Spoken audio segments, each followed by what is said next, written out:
If you're looking for skilled independent professionals to support your research, you'll find them in the Research Adjacent directory. Go to researchadjacent.com/directory. There you'll find people like our featured member of the month, Claire Jonas of That Thinking Feeling.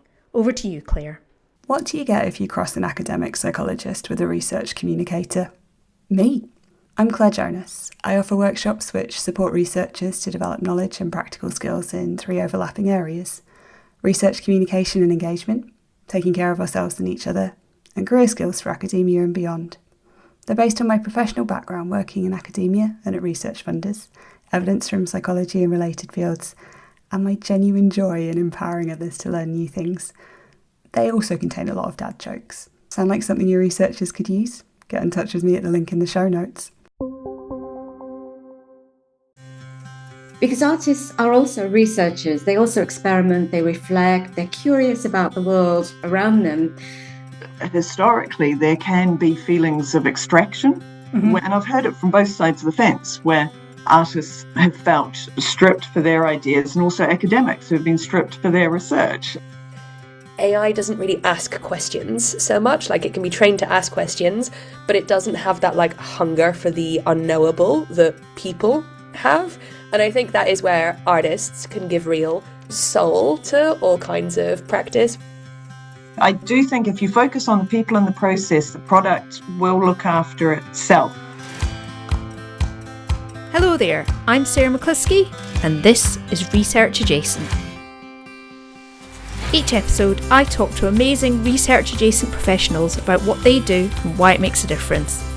Keep listening to find out why we think the research adjacent space is where the real magic happens. Welcome along to a fresh new episode of Research Adjacent, all about partnerships between researchers, artists and other creative practitioners. I have 3 guests today: Sarah Campbell, who is Associate Director for Arts and Culture at the University of Exeter, and 2 artists who have collaborated with Exeter researchers through the university's Creative Fellowship scheme. They are visual artist Daksha Patel and writer, comedian and pole dancer Sian Docksey. As you'll hear, the Creative Fellowships programme pairs up an artist in the broadest sense of the word and a researcher and gives them the time, space and resources to explore and create together. In our conversation, we talk about why researchers and artists have more in common than you might think, why time, resources and freedom are the key ingredients for successful collaboration, and the unexpected benefits that can come out of these creative partnerships. This conversation is a taster for what to expect at the free symposium Activating Creativity in UK Universities, which is happening at the University of Exeter on the 17th to the 18th of June 2026. So if that sounds like your kind of thing, make sure that you check out the link in the show notes and you can go and book yourself a free ticket. But for now, let's listen on to hear Sian, Daksha and Sarah's stories. Welcome along to the podcast. We've got 3 guests today, Sian, Sarah and Daksha. I will invite them all to introduce themselves to you in just a moment, but it's fantastic to have you here and get all of your different perspectives on this topic of creative research partnerships. I will first of all invite Sarah, if you could just introduce yourself and tell us a little bit about who you are and what you do. Thank you. Hi, my name is Sarah Campbell. I'm Associate Director for Arts and Culture at the University of Exeter. So I head up a small team and we're responsible for delivering the arts and culture strategy across the 4 campuses of the university in Devon and Cornwall. Fantastic. Thanks very much, Sarah. Daksha, would you like to introduce yourself? Hello, my name is Daksha Patel and I'm a visual artist who regularly works with academic institutions through residencies, fellowships and commissions. I've worked with researchers in biophysics, biomedicine, applied mathematics, environmental justice, and my current project is with astrophysics.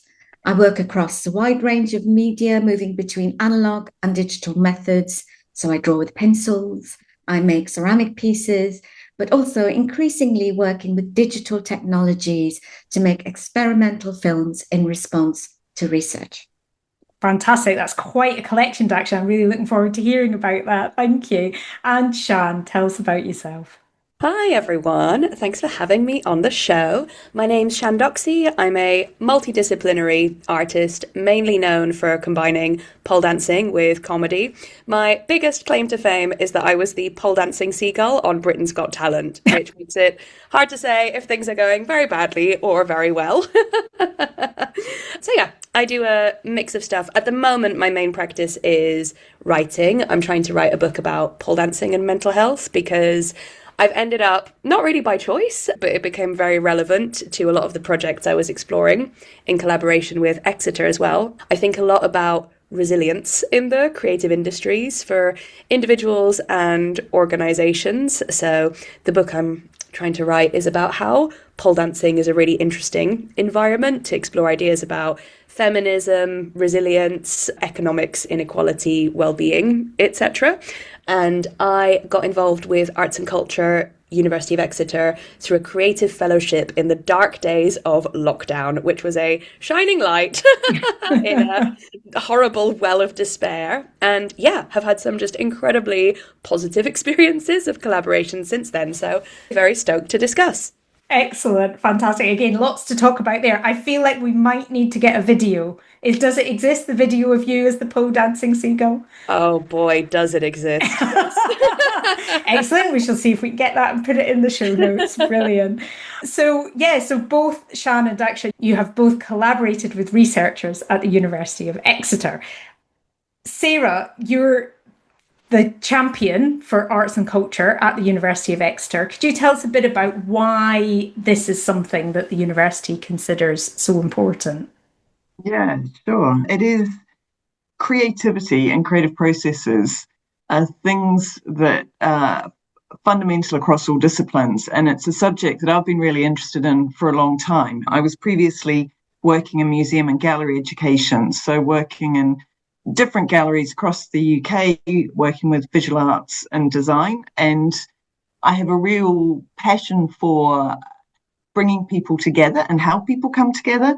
And also, I think when you're working with various art forms, often people think about the product at the end. They think about the output, whether it's a poem or a show. And what's perhaps less well understood is the amazing process that goes into making any work of art. And it takes an enormous amount of time and researching content and bringing people together. And you need to draw on a really amazing sort of combination of skills to make that happen. And there are so many interesting parallels between how universities organise knowledge creation and the way that the arts, I appreciate there are arts within universities, but the way that the cultural sector outside of academia goes deeply into ideas and explores ideas and unpacks them in different ways. And with the way that universities run now, they're very complicated challenges. You can't just dive into a single discipline and go deep down that channel. You have to be working across disciplines. And that's where the exciting stuff is. That's where I get a real thrill. And it's where I think arts and culture brings something useful. When you're working with people who their lives are ideas, and having good ideas, realizing ideas, improving and honing ideas, and you put them with other exciting ideas people who are coming from different spaces, it's thrilling. People just love it. And I feel like when it's perhaps historically, there can be feelings of extraction where sort of one party feels used by the other. And I've heard it from both sides of the fence, where artists have felt stripped for their ideas and also academics who have been stripped for their research. And so the models that we try to put in place are ones where everyone wins. And so the Creative Fellowship Program is one example that I love as a model. And Sian and Daksha have both been artists who have worked with us on this, where we start by an internal request for members of staff who would like to work with a creative practitioner from outside their field. And the main thing is that it's open-ended and there isn't an expectation on the artist to make work. They do, because that's how artists process. But we don't go in saying, okay, put in a proposal. What is it that you're going to make at the end of this? And by alleviating that pressure from both the academic and the artist, when folk are coming together in that way, and it's genuinely designed to be a kind of, okay, what happens? Hang out, have some chats. People get really sparky and fired up about it. And so our job in arts and culture is to try to hold that matchmaking process as well as we can. It doesn't always go as perfectly as we wish, because you bring humans together and sometimes it works and sometimes it doesn't. But when it does work, it's just really thrilling. So that's benefits all the way around as far as I can see. So the Creative Fellowship Programme, that's something that it's not attached to specific research projects or things, it's just run at a university level. Yeah. It's open to, we have predominantly worked with researchers, but it is open to staff across the university. And the ask is that people aren't coming in with a predetermined idea of the thing that they want. It's more about, do you have a question that you're chewing on? And it would be interesting to bring different perspectives on that question so that your thinking is sort of expanded into unexpected directions. Interesting. And it is, and that sounds like it really is that focus on the process rather than the output, which I know is a real sticking point in some research arts collaborations, is that the university, the researcher, they want a piece of art to hang on the wall at the end of the process rather than treating the actual intellectual exchange as the work.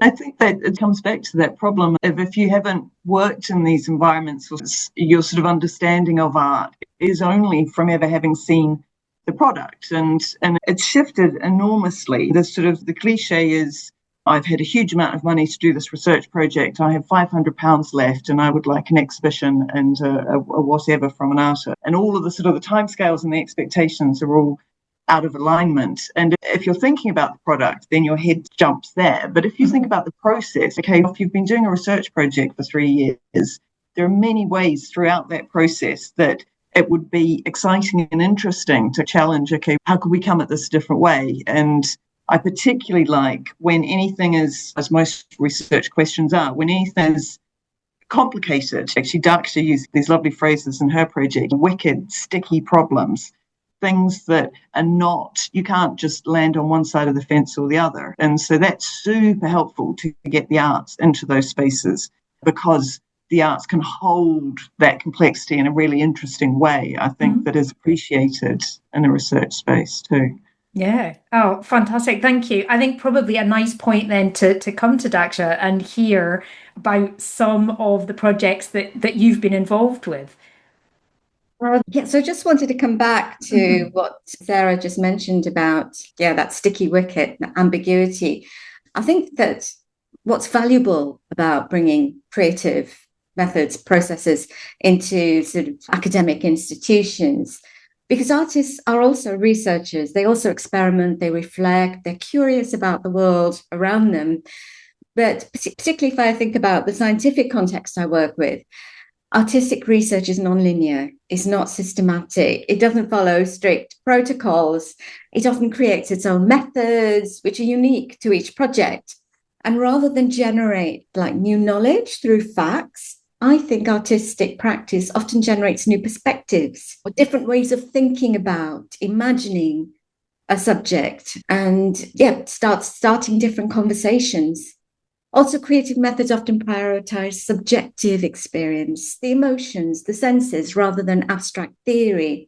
And they can make unexpected connections between different things, which again opens up different ways of perceiving a topic or the research subject.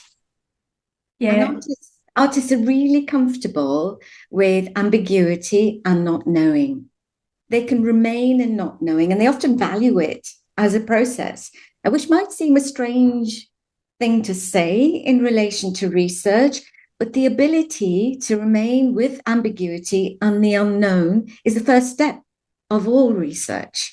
So by bringing an artist into an academic institution, particularly the STEM subjects that I tend to work with, there's an opportunity for different ways of exploring your research, of talking about ideas, starting different conversations, and also reaching audiences beyond academic institutions through storytelling, through the senses, and by bringing the imagination and a sense of wonder into the research.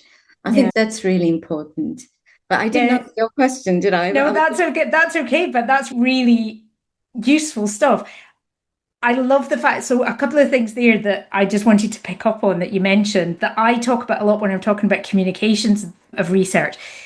The ability of the arts to tap into and communicate emotion and those kind of less tangible aspects of human experience, I think is incredibly powerful, because those are things that standard research communication can find really challenging.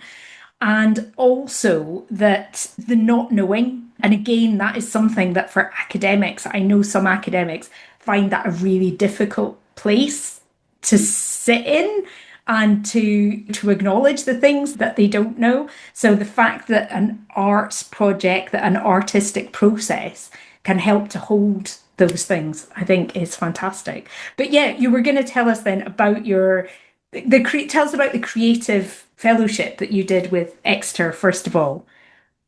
Yeah, it was in environmental justice. I was working with Professor Claire Saunders, and her research, amongst other things, addresses inequalities such as the impact of climate change upon countries that are often the least responsible for creating it. So during our first conversations, we first started talking on Zoom before I visited Penryn campus. I realized that Exeter had links with the University of Dar es Salaam in Tanzania and Jaffna University in Sri Lanka. So that sort of immediately sparked ideas about working with their students. And so we planned a series of online conversations called Diverse Voices between students in the UK and in Tanzania and Sri Lanka. So they were co-designed in that we first asked the students what kind of questions they wanted to explore in relation to environmental justice, and we compiled a list from their suggestions. So some were like, what role can students play in helping to achieve environmental justice? There was, I think, 10 questions in all. And by way of introduction, I asked all participants to post an image of something in their local environment. So some posted a tree, a river, insects, a rubbish dump, or smog in a city. And they introduced themselves by explaining why that image was important to them. And that was really successful because it gave a sense of the different places, but also it drew out all these personal stories connected to these images, which really resonated and gave space for them to express their concerns. Having an equal voice and to be heard equally was central to the workshops. And obviously that's in keeping with environmental justice values. So participants took it in turn to choose one question from that list to ask to someone from a different country, and everyone had an equal amount of time to reply. And after this initial structure, and then just discussions just evolved organically. So that was like the starting point of my fellowship. But then as part of the fellowship over time, I also created a large on-site wall drawing, a pencil drawing, which is a kind of creative counter map of the local area around the campus, where more than human species jostle with space for human beings, and their different needs are like overlapping. And I also delivered mapping workshops with a group of interdisciplinary staff, which was also followed by a lot of discussions. And after the fellowship, I co-wrote a paper with Claire Saunders about the project. And since the project, Claire and I we've tried to apply for other funding to continue the projects. And what I think one of the things that I feel really sad about with these fellowships, because they're so wonderful at the time, but to me, they're like a starting point. Yeah. And I'd like to build on them because I've already started a conversation with Claire and like to carry on developing it. There's so many ideas come out of that project. And it's always really difficult for that next step. So that's really sad. Yeah. Oh, that definitely, anything where you've only got a certain amount of time, and sometimes you feel it's run its course, don't you? But sometimes you just think there's so much more we could have done. And Sian, it looked like that was something that resonated with you as well. Hugely. I'm just absorbing everything Daksha said, and so much of it completely resonated with my experience. Also, I've written down the phrase wicked sticky problems. That's so delicious. And that, like, swimming around in the unknowable. Yeah, it's a bit of a tangent, but I was listening to a podcast about AI and how we make peace with the fact that this is here, this is part of the world we live in now, and also be aware of its potential dangers and liabilities. And one point that this tech writer made about AI is that AI doesn't really ask questions so much. Like, it can be trained to ask questions, but it doesn't have that like hunger for the unknowable that people have. And I think that is where artists can give real soul to all kinds of practice, whether that's in business, whether that's in academic research, etc. But that constant goop of uncertainty. Goop of uncertainty. There we go. That's the value proposition. Excellent. So tell us about the creative fellowship that you were involved in with Exeter. Sure. So historically, God, it is bleak thinking back to COVID, but that is where it started. So I found out about these fellowships by accident, and it was something that had not been on my radar before. My day job that pays the bills is I'm a freelance copywriter, so I get these newsletters with oddballs, little marketing jobs, and the creative fellowship with Exeter appeared in an email which had other really boring stuff. Do you want to write copy for Benefit Cosmetics? Anyway, and I think at that point, and this is a thing that comics have as well, like stand-up comedians, for me, the word like artist had never really felt available or like it was in my vocabulary, because like I considered myself a writer, performer, but art felt something a lot more lofty. And I did an arts degree and had been in those spaces, but what we were discussing before we started recording of what label is appropriate to use, and visual art sounds elevated, whereas stand-up comics feel like we make dick jokes in the back of a pub. Is that art?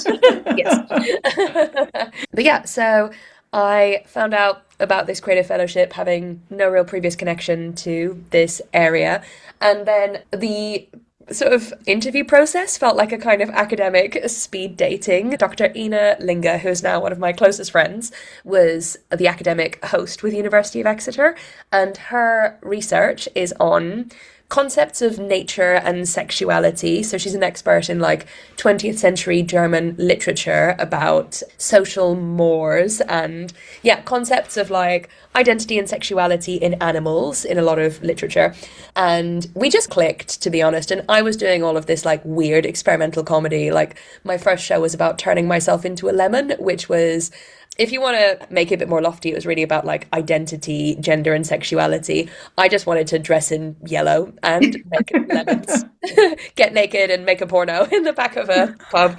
But yeah, so Ina and I paired up, and yeah, so I'd never done any kind of project like this before. And I think at first what really surprised me about the invitation from this organization was to not have an end product. And I think I can only speak for myself, but I feel like as artists and creatives, we always feel really insecure about, I've got to show something. And also in my other like more corporate life, it's always, what are the deliverables? What are the end products that are expected? And also, as Sarah mentioned, we do just make stuff. If we're not making stuff, we get confused. But yeah, for me, it was a bit bewildering to have an invitation to explore and have these conversations.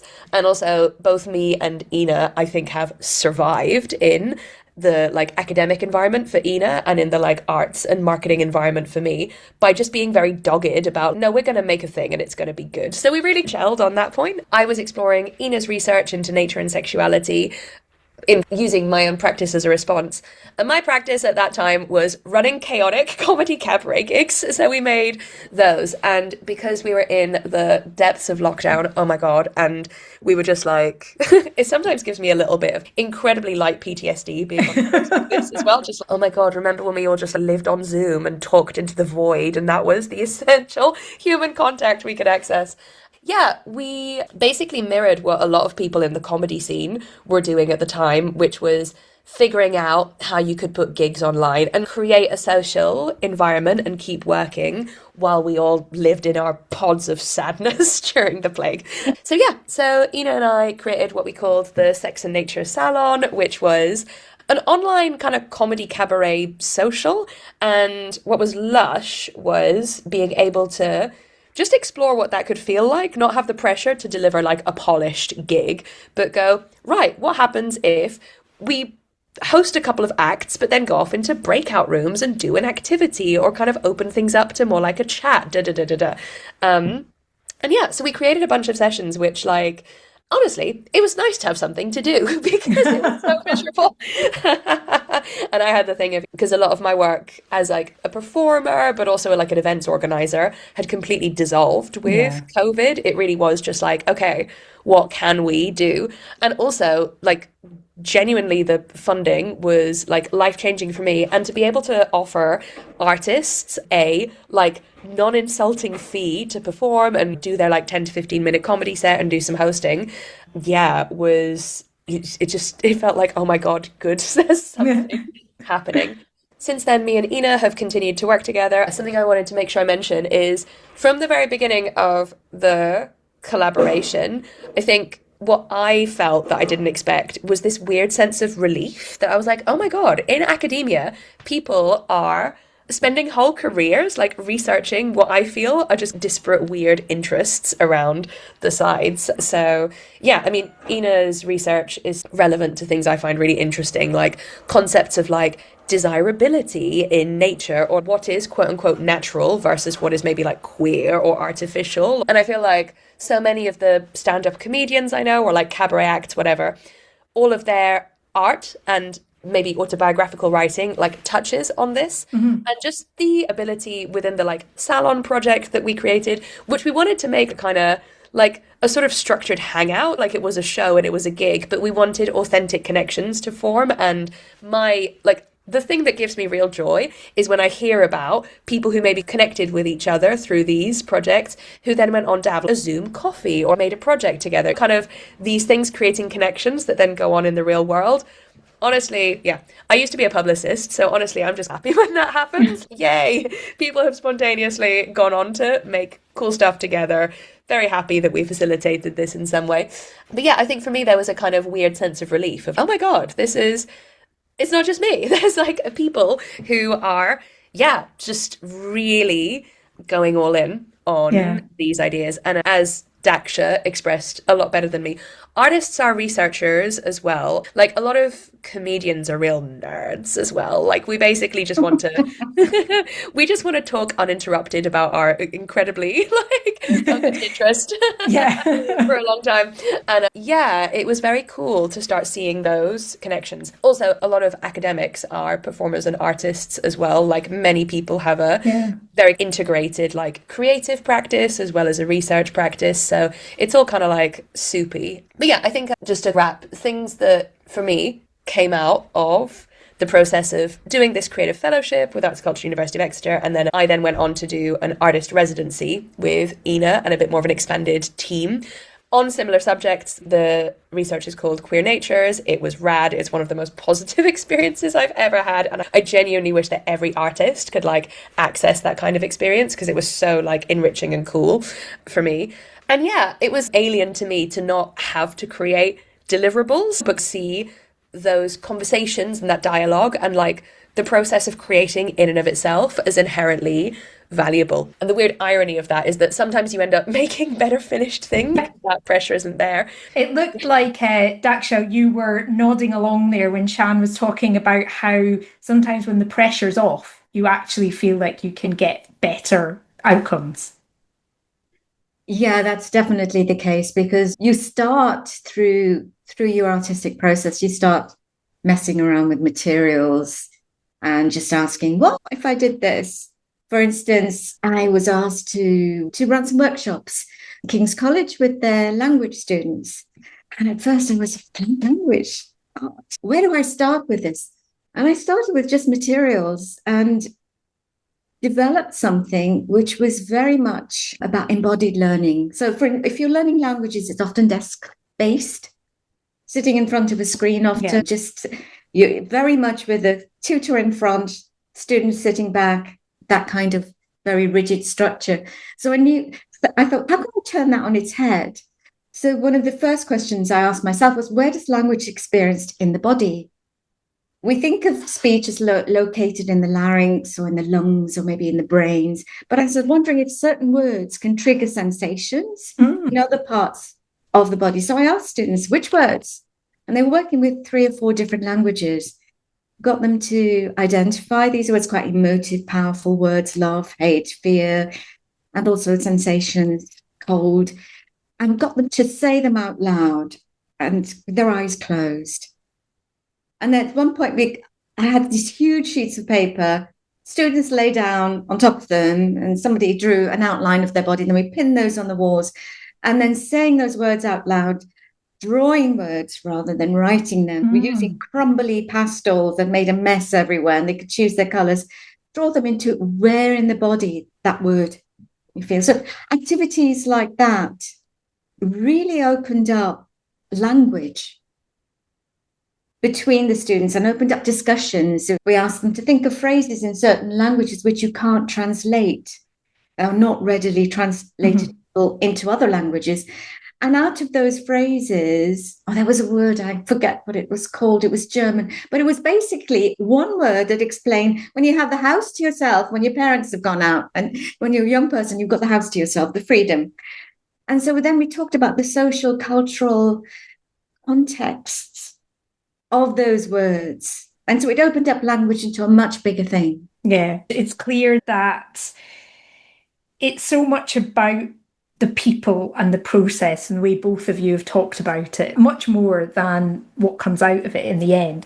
And I don't know, maybe that is something that would come if you were going to give advice to people who are maybe thinking about doing their own creative research collaborations. What advice would you give them? Sarah, I'll come to you. You've been quiet for a while. What sorts of advice would you give to universities or individuals thinking about doing something like this?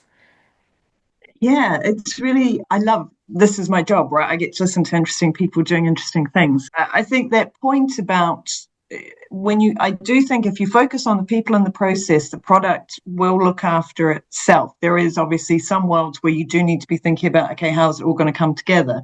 But there is so much pressure on getting it right. And it really makes me think about the pressure that universities are under, league tables, income generation, and particularly for your stress levels when you've got a shrinking job market. It's very real, the pressures that universities are under, and that is not a space that is always conducive to, hey, let's play and let's see what happens, because the other side of that coin is not everything you do is going to work. If you want to do something genuinely new, you've got to try a bunch of stuff, and you can't be blasé about that when there's so much pressure going on. So that effect, I think, can end up squeezing out the joy and the curiosity. And actually, it is that irony, all the stuff that we really need to get us out of the tight spot that we're in at the moment. How do you keep pushing back and carving out space for that? And there are plenty of, it's not unknown, there are plenty of models, particularly in the business world. Google used to have it, every member of staff had 20% of their time to follow their own interests, and all sorts of great stuff came out of that. And MIT back in the day had an old building that basically the staff were able to work in whichever way they wanted. And because the building wasn't treated as some precious designer thing that you weren't allowed to put anything on the walls, they literally cut holes through the floor so that you could make things taller than 1 story high.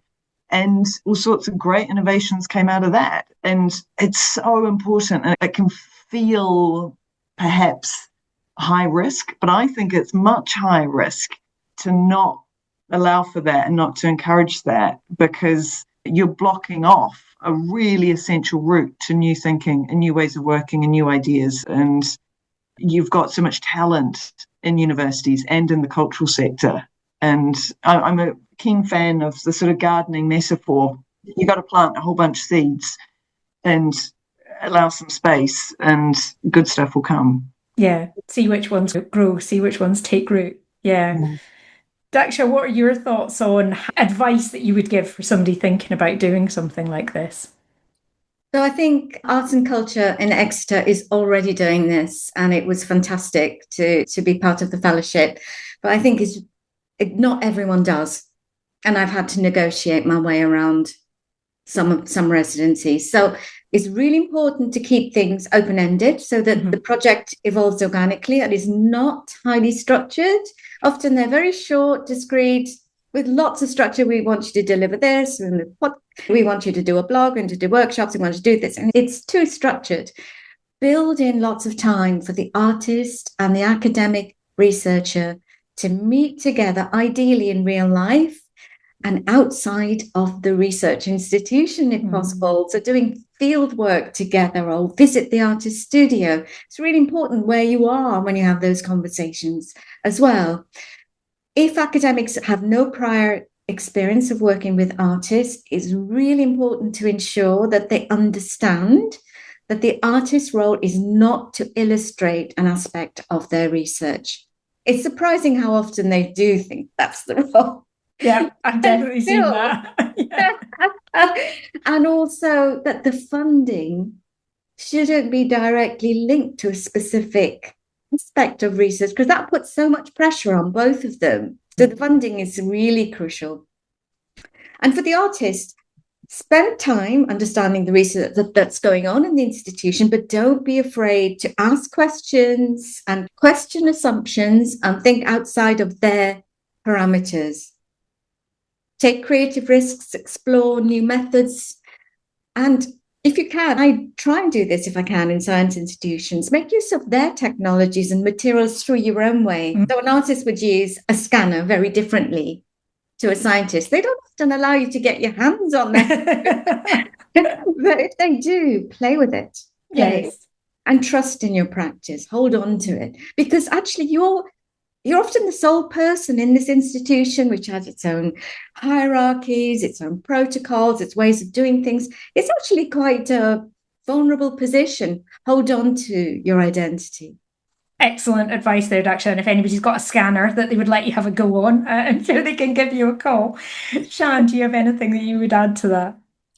Everything that Daksha said, with also the big just go ahead to just do it, just absolutely do it. And I think from the artist side or the researcher side, just go for it and roll with it. As I said, this collaboration, which kind of came out of nowhere, is one of the most positive experiences I've ever had. I love the model that Arts and Culture have at Exeter, and it would be great if that was more widely available or could be discussed. And I really agree with everything Daksha said, but the specific one I just wanted to reaffirm was creating space for dialogue between the practitioners and the artists, to borrow a horrible corporate term as well, but there's a lot of value in it, alignment on what it is that you're trying to achieve, or what you've decided to jettison, what you've decided, no, actually, this was the initial set of agreements, but in the development, we've gone, no, this is more interesting. You'll discover so much stuff. And also, it sounds a bit trite, but just remember that everyone in it is a human as well. And yeah, I'm just echoing what Daksha said again, but with artists, be aware that we come in with a lot of assumptions and prejudices as well. I think I had an idea that academia was maybe a bit more rigid and stable and stuffy. And actually what has been so enriching for me has been to connect with researchers who are having a lot of the same challenges that people in all areas of work and life are having. How you cope with chronic burnout as an expectation of structures. I'm very interested in the motherhood penalty at the moment, because in arts, it's just game over for people. But I've been reading about how in academia, the motherhood penalty is brutal because we haven't built institutions for caregiving and expectations of constant availability and overwork, which are true in business, academia, really penalize people who have caregiving as part of their life or desires. And yeah, it sounds a bit trite, but it is just this kind of basic. The best thing that has come out of these collaborations for me has been the friendships, and just seeing the sort of tools that we play with are different, and maybe the intentions that we have might slightly vary. But I've just found that so many people are interested in very similar things. And I think I was lucky with the salon format because our intention was to like keep it social and keep it fun, to slightly just ease up on this need to look professional and look polished all the time and just go, okay, it's people in a room. Let's assume that we're all just like clever and rad. What are we trying to do here? But my main thing is to go for it and see what happens because it was wonderful. As you know, I like to ask my guests what they would do if they had a magic wand. Would you use your magic wand for one of those things you've spoken about, or do you have a different answer? The magic wand I would wave would be robust funding and support for people who I describe as being in the kind of messy middle of their careers. And I'm bang in the middle of it now as a creative.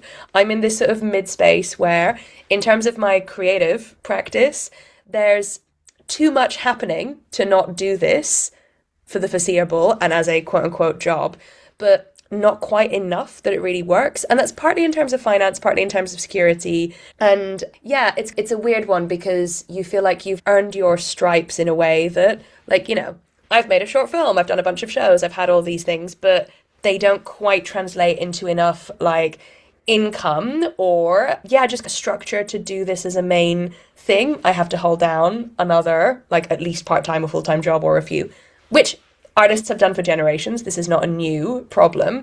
But yeah, I think that to me it comes down to a bit of a question of value of going, okay, this sort of in-betweeny, but maybe everything is in-betweeny. We're all between birth and death. Like, what is the length of the middle? But I think I feel quite aware of it at the moment because my friendship group and people in my age group, especially, but not limited to women, like I'm 36, this is the period where decisions are very real about whether your creative practice can sustain a family or not, or whether it can just sustain your rent. And yeah, there's just a lot of questions on how to build things going forward. I feel like whenever I go home for Christmas, my parents are desperate for me to say, I've had my fun now, I'm going to work in HR or da-da-da. And instead, I'm adamant that I want to make a pole dancing show about capitalism and continue to teach pole and do all of these bits. And there's just this wave of despair that like, I'm not going to go into something more stable. But yeah, I think that if I could wave a magic wand, I'm not the first person to have this idea. There's precedents in Ireland. There is more of a like basic income for artists who are maybe like in between residencies or in between jobs or in between projects. Or it would also just look like sick pay and like maternity pay for creatives. Or Sarah, what you were describing, if you work full-time in another job, workplaces, maybe including universities, like easing up a little bit so people have a bit more time for their own like creative practice. And I think so much of the strife that people encounter when it comes to the difficulties of sustaining a creative practice or a research practice are also linked to our systemic failures around like care work and creativity as well, like those real kind of human contact points. But yeah, anyway, maybe it's not even a solution. The magic wand is just a spotlight on this kind of like messy middle phase. And I feel like I've had that. Like for me, the last artist residency helped me have a bit of a window of breathing space to acknowledge the unsustainability of my creative practice up to that point and equip me with community and tools to verbalize that and start having ideas on, okay, what would a more resilient creative practice look like? What tools can I bring from this into areas that I work with? And also just disrupt some of the shame around it, people feeling like it's a personal failure to not have the blueprint on like, how do I keep going? What do I do next? And go, firstly, no, it's not your fault. There's a cost of living crisis and our wages have stagnated, so it's not on you, don't worry. But yeah, so the magic wand, I guess, isn't a solution. It's a torchlight. It's going, right, this is a thing. Yeah. Ask an artist and you get an artist's answer. I know, yeah. What is brevity? I don't know her. Thank you. Okay, Sarah, what would you use your magic wand for? Yeah, there's so many things. I think what would make the biggest difference, and God, I'd love it to happen, is that the arts and humanities stop having to argue for their value. It's understood across the board that it is a fundamental aspect of human experience. and to cut off a child's education from the opportunity to dance or study drama or pursue a career in literature, or like I did, loved art history as a kid, just loved looking at pictures, and was able to learn about art history in high school, study it at university, had no idea what sort of career I could make out of it. But I knew that I was passionate about it and it made me happy. And I just think of a generation of kids who have gone through an education system here where they've been told that if you love that, it's wrong. And if your parents can afford it, you will get those music lessons outside of the state curriculum. And it's just so short-sighted. And all of the energy that we have to put into trying to justify our existence, if that could all just stop and we could just go, it's important, we're all agreed, can we just crack on and do really cool stuff now, please? That would change my life. Sounds like an excellent use of the magic wand. Thanks, Sarah. And Daksha, what would you use your magic wand for?